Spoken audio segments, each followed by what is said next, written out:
rise up and seize your moment. Grab it and strangle it with good intentions and don't let it go. Stop wishing and hoping for things to change, but make it happen. Get angry. Get so angry at your situation. Be desperate. Fight to get out. Cry, shout, scream, yell, I don't care. But decide to get up, to rise up and to move on. You have a life. Live it on your own terms. Hi, welcome everybody. This is Nthabiseng. Welcome to my to today's podcast. Today I am joined by Arnold, who is a self-publisher as well as an author of books. Welcome, Arnold, and thank you for taking time to joining me on my podcast today. So, tell us who Arnold is. Tell everybody who you are. Okay, my name is Arnold Ndlovu. Mm-hmm. I'm general from Zimbabwe. Okay. I'm currently living in South Africa. Okay. And I'm an author of 4 books. Oh, wow. 2 in Isindebele, my mother tongue language. Uh-huh. And the other 2 in English. Oh my goodness. How did you come into being an author? Okay, I can call this, it's a calling, so. It's a calling, and, on the other hand, as people, we have got some things that we go through. Yeah, so sometimes we end up finding ourselves using certain means of telling our stories. So I decided to take being an author as an escape route. Yeah, it is because I believe, I'm a firm believer, Arnold, in that our purpose is always hidden behind our pain. The pain that we experience births who we are. When it collides with our passion, the thing that we are passionate about, that we love, you discover that you are actually an author. You can actually help someone else with your pain hidden behind the stories of books. Yeah.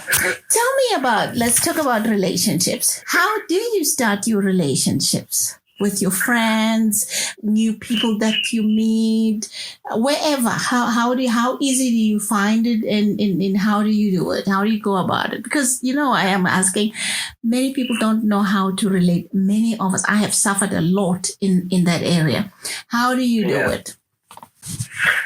Generally, for me, I would say I just meet up with people. Uh-huh. As you know, we meet for people for certain reasons. Yes.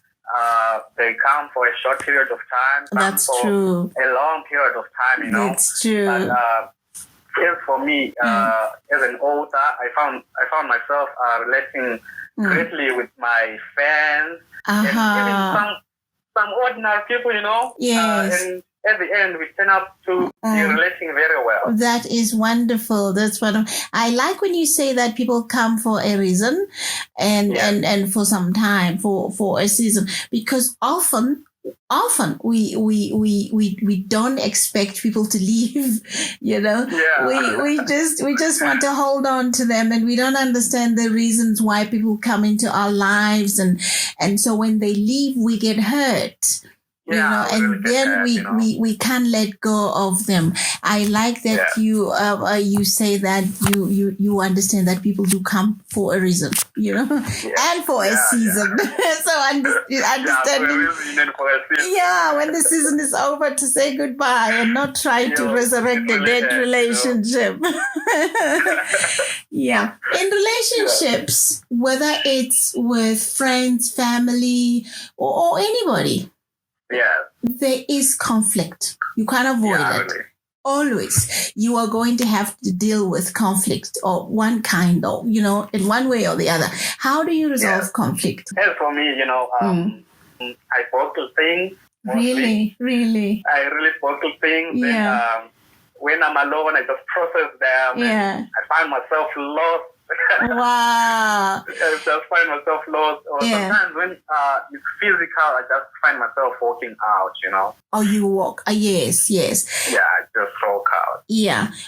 So for many people, bottling them does not necessarily mean you are not trying to deliver it. Sometimes you are just trying to understand it. I do believe in not reacting too quickly to try and understand what's going on. But there are times when you just lose it.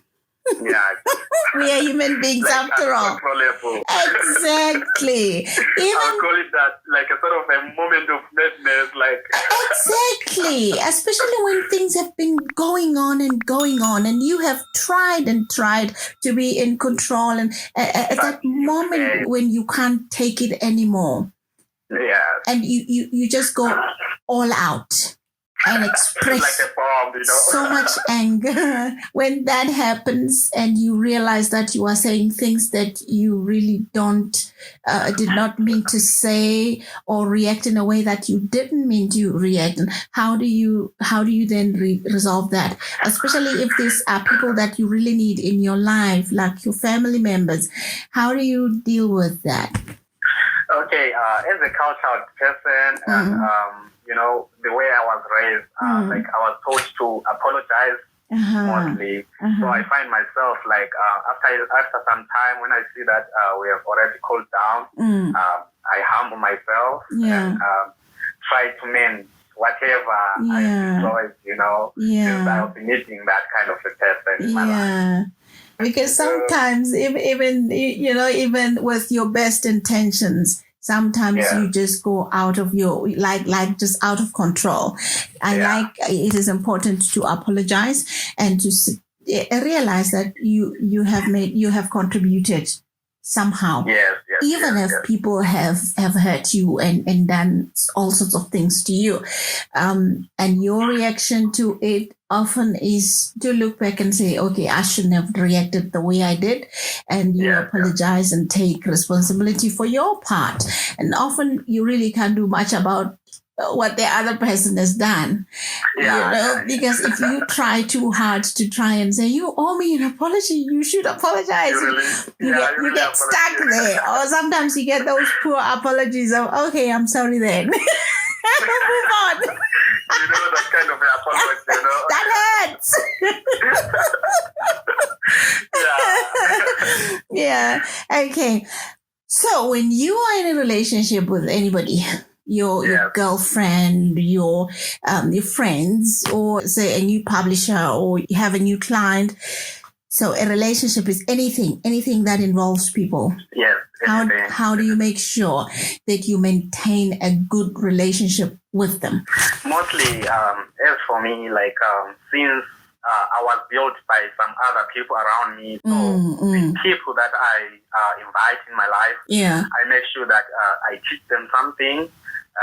Even if we are, as we have talked about, squabbles, I try to make sure that we mend those squabbles so that we continue building each other. I love that. I love that. One of the things that are hard for many of us is that we expect people to be pouring into us, and to be building us. And we want relationships, but many people don't want to bring something into the relationship. So you come with somebody who says that they want something from you. A Jimmy, let me call them a Jimmy. A Jimmy is so empty. He just comes and he said, I'm Jimmy, give me. I'll take all that you give me, and I'll can all that I can. So you're giving and giving. You know what? Any number that you multiply with 0 will always give you 0. So when you don't invest in relationships, you come out empty. I really believe in mutual relationships, the win-win type of relationships where you give into somebody else's life and they give back into you, and everybody is going forward. I believe that every single one of us wants to go somewhere. And our relationships have to push us forward and not take us back. So the other thing is we are really so loyal to relationships that we have made at school. Some of the things we can't move away. You can't, because every time you try, they keep reminding you. Yeah, I know you went. I knew you went. You know, so you feel guilty that you when you have a dream. They want to be clinging and holding on. Don't go. Don't leave us. You know? Yeah.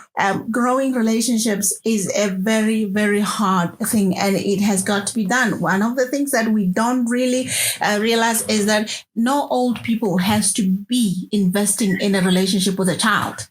You see, so we expect people, our adult role models, to give into us when we don't give anything to them.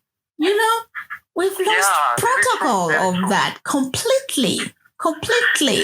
And that for me is very, very important. How I invest into a relationship is that I look at who the person is. If the person is older, whether older in stature, older in age, older in what I believe to be, they deserve the respect, you put more into building the relationship.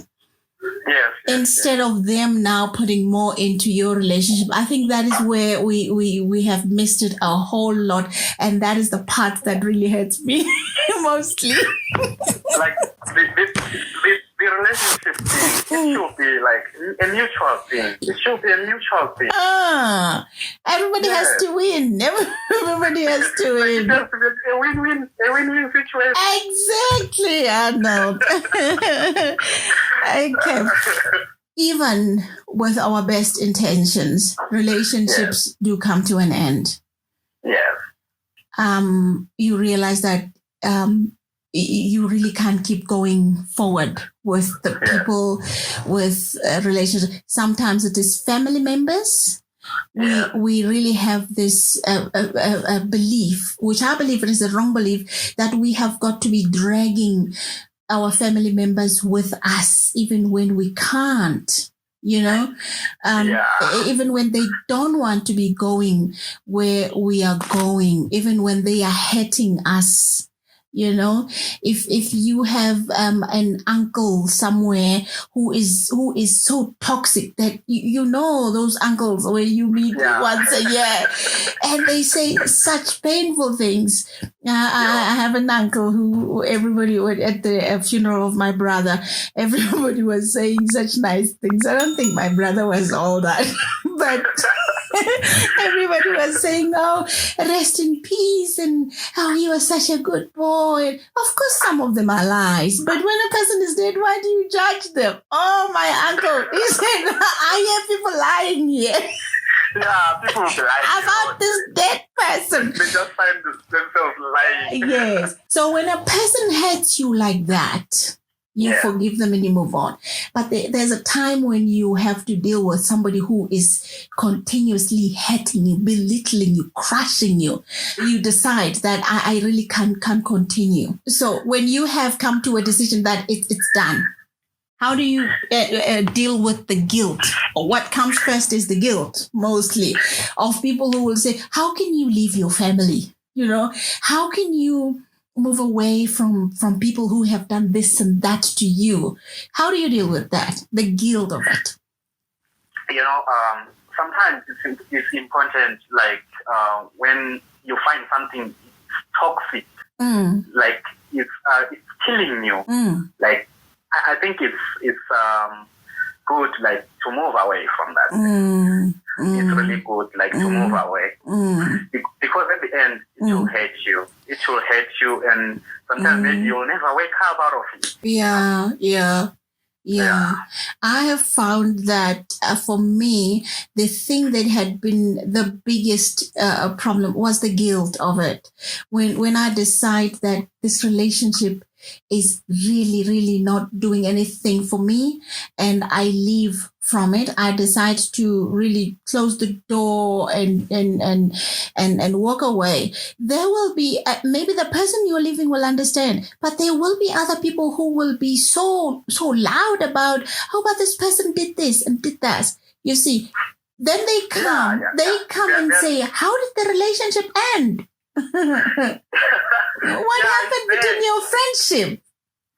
Like it's there in life. Like you find people like who maybe they were advisors in some sort of way. Yeah. They'll be like, how is it ending when we expected like to go on? So the third party, the people who are watching from a distance, and they ask you, what happened? You guys were friends. How do you respond to those people? Because these are the people that make us hold on to toxic relationships because of the fear of them. What will they say? The faceless people. How do you relate to them? Do you go on and you just pour out your heart and say, "Oh, she was so mean," or "He was so mean"? No, like sometimes you have to be gentle. Yeah. As I say at the beginning of the podcast, like some people come for a reason. That is true. And for a season. That is true. That, I think the season is over. Yeah. I think the season is over. Yeah. And, I have to move on. Yeah. Maybe there's something good that happened, like in the past. Yeah. So you come up with it's not you, it's me. You know how people break up with other people. "Oh, it's not you, it's me." I really have to pursue greener pastures. I believe in sometimes just shutting the door. There are those people that you really just close the door and walk away. There are those relationships that you really have to explain, sit down and really explain. But people do not know how to handle it. Sometimes really don't know. Exactly. So they throw temper tantrums and they tell you how they helped you, how you. And most often they will forget. They will not mention what you did for them. It is always about what they did for you. It will go one-sided. Like, do you remember what I did for you? Yes.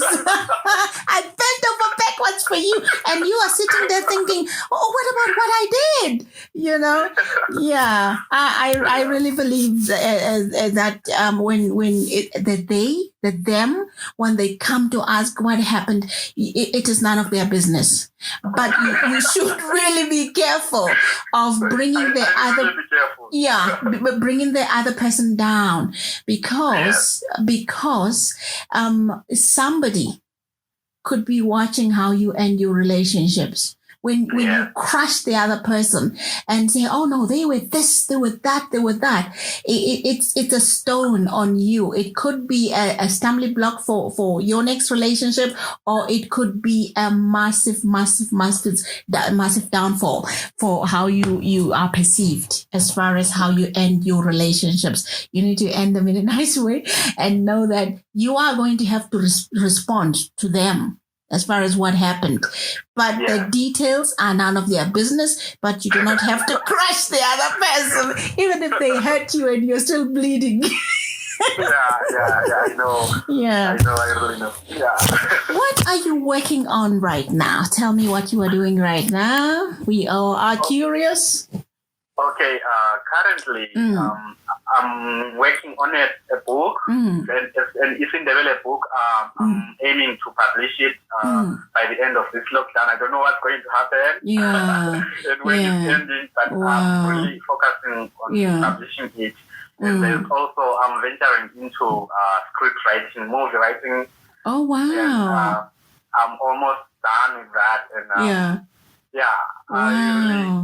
I'm really curious also to know what's gonna happen. Yes, in the future. I have read your book while we are talking about script writing and the books that you are busy with. I read Scars. There was a time when I was so emotional. There was a time when I was sad, very, very sad. And I had to sit alone to read it, to really capture it, because I didn't want to be disturbed as I was reading Scars. I met Dorcas the lawyer. The pain of having to raise your own brother when your parents die and they leave you in the hands of a mean aunt. I got to discover the aunt And it is the aunt I want us to talk about right now. I just want to tell the people a little bit of the mean aunt. Like we were talking about these relationships that we have with You see, so sometimes you are walking because you are bleeding, and you are bleeding because you have been dropped. You are being crushed by someone, that you're becoming a victim of somebody who is a victim of someone as well. Aunt Elizabeth was the sister of the father who passed on. She was the sister of the father who passed on. Yes, and so she was so mean to this kids. She didn't have her own kids herself. Yeah. Elizabeth and the father of the kids were siblings by the same father, but not the same mother. Yes. And everything she did was horrendous, horrible. I mean, the pain that young Dorcas had to go through under the insults that she had to go through, the fear of having to not collect her qualifications because, hey, what could happen to her? And the just sheer mayhem that this girl had to experience with her little boy, a little brother whose parents have died. It's the book was quite touching. Tell me about. I don't want. Tell me about Dorcas and Lucas. Okay. I will talk about Aunt Elizabeth. When you are looking at Dorcas, you'll find out that she was really a clever and intelligent person, and she was really looking forward, like, to pursue something. She had dreams. But these things, like these people around her, they were killing her emotionally. And otherwise, it was really terrible. And you will find out that there are some people like Dorcas in the society. Oh, honey, there's a Dorcas in all of us. There's a Lucas in all of us. They will need like an intervention. You know, as you can see, even her relationships were not really working, and I appreciate when there are people like you, like when your spirit has been crushed. You really need someone. To lift you up. Like Mr. Nathan, who was there for Lucas and Dorcas. You really made an effort that she's not And at that time when she realized that I have suffered so much, I don't care how my aunt feels. This moment of Nathan getting her a job, she was so happy. She didn't care, and even though she knew I'm not allowed to be happy, at that point she was so excited about the job. But behind every victory, there's always that thing that will still continue to crush your spirit. Like you will always have that me time. Me time. She's going there and she's excited and she meets this man and now she's thinking, oh my goodness, can I trust him? Then boom again. And before you know it, she's just lipping and rolling and she's excited that life is making sense a little bit, the sense that she has never experienced, and she can smile a little bit, Before you know it, she is crushed again. Again. So this book is so loaded. I cried, I laughed, I made so many notes. I do write notes in my books. So I don't share books because I put so much of my notes in them. And when you are writing, you have to you really make sure that people understand what's happening in the society. I felt all the emotions. The siblings went through the pain of losing their parents. and all of that. Usually some people will say, oh no, what's the big deal? Everybody is going through it. No, it is painful. It hurts. And you know what? The choice to come out of it is solely of the person who has been hurt, because you can choose to stay as a victim and be writing your story from a victim point of view and be saying they did this to me, she did this to me, he did this to me, or you can turn it around and look at Aunt Elizabeth and say, who are you exactly? Like turning it around. I really what I do is I really take the person and I turn them around and say, I want to know who you are behind this facade, behind this anger, behind this maliciousness. Who is Aunt Elizabeth? Yeah. Aunt Elizabeth was a woman who was hurting herself. She was really hating herself. She was in pain. She was in pain. She was a woman who did not have her own child. And in our culture, in our African culture, an aunt from your father's side is your father. Yeah, it's your father. It's your father. She's your father. When your father is not there, she has to play the part of a father. The uncle is from your mother's side is your mother. Yes, that's true. Is that the same with your culture as well? That's mine. So they have to play, the part of the mother. So this here woman, Aunt Elizabeth, is the father who had no children of her own. And now she is left to look after children, and this woman was empty. She had nothing. She didn't know how to love children. She wanted her own children. When you read the story of her relationship with Nathan, you can see this woman had wanted to have her own kids, and ultimately had disease and eventually her death.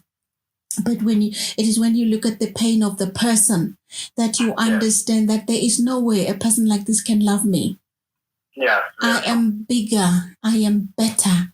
I am more important for them to be thinking that they can help me. She had nothing in her cup. Her cup was empty.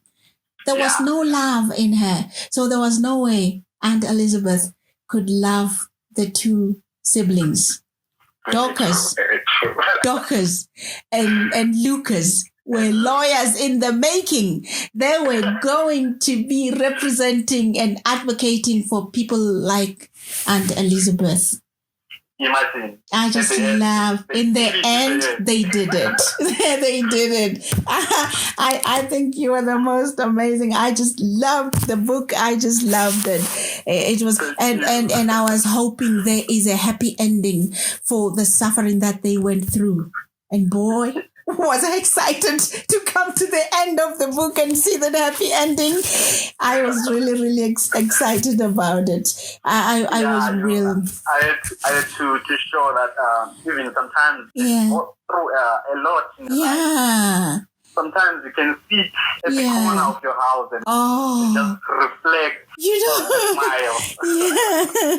Okay. And you smile and You also help people to self-publish their books. Say something about that. Tell us a little bit more about that and how you came into that. Okay, you'll find out that there are some people who cannot channel themselves, like to find a publisher.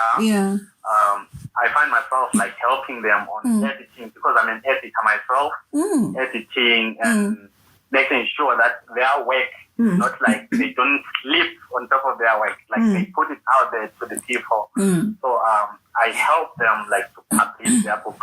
I do like religious books, fiction, and non-fiction. All around that. Okay. Where can potential clients get hold of you? Okay, they can use my Facebook page and contact me or send an SMS there. Okay. Anomet. Okay. ARNOMAT. And they can also WhatsApp me is something that we are using almost everybody. Yes. On 0787 426 Repeat that, the email address as well as your WhatsApp contact details. My WhatsApp contact detail is 0787 426 201. 0787 426 201. And my email account is anomet1000@gmail.com. Okay. Anomet, which is ARNOMAT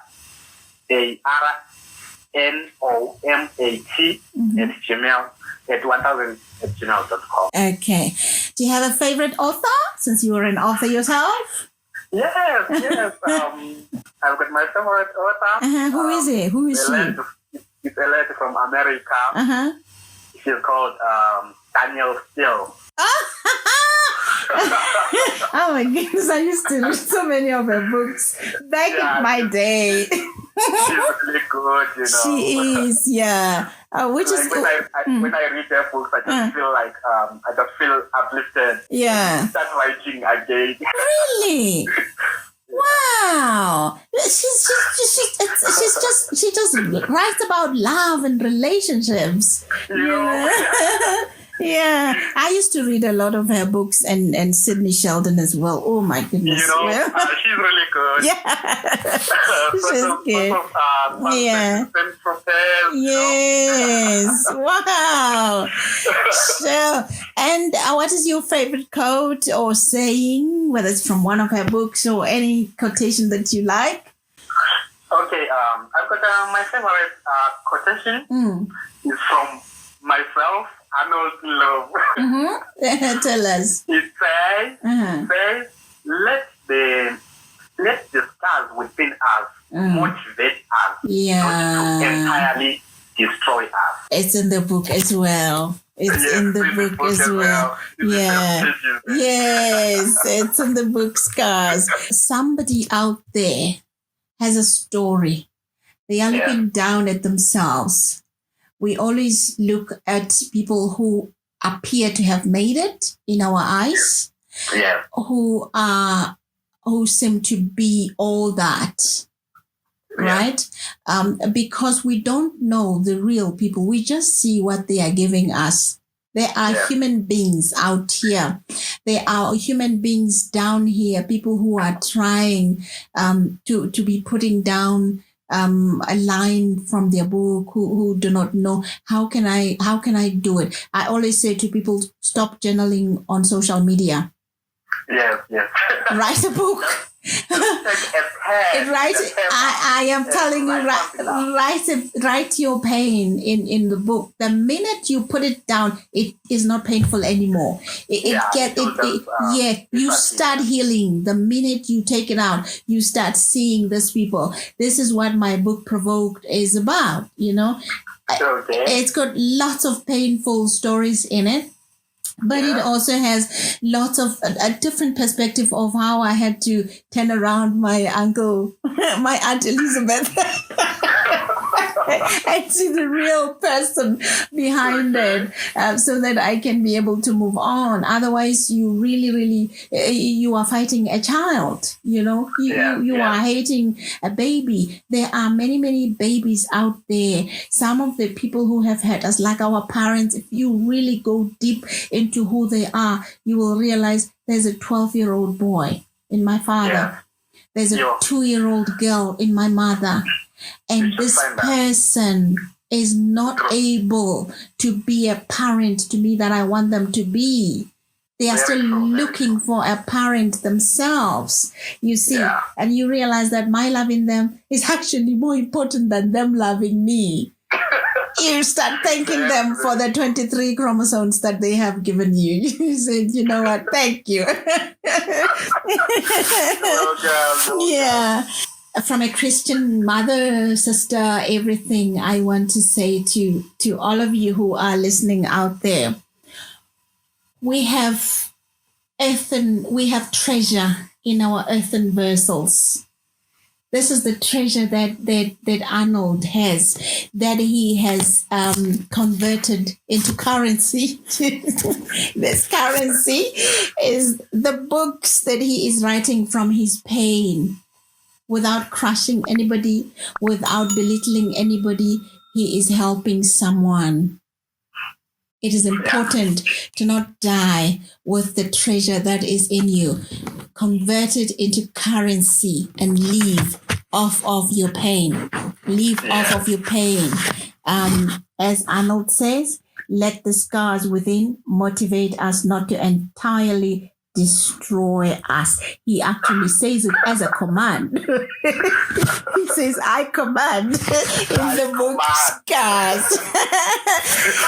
Arnold, I take my head off for you, but my head gets cold because it's cold.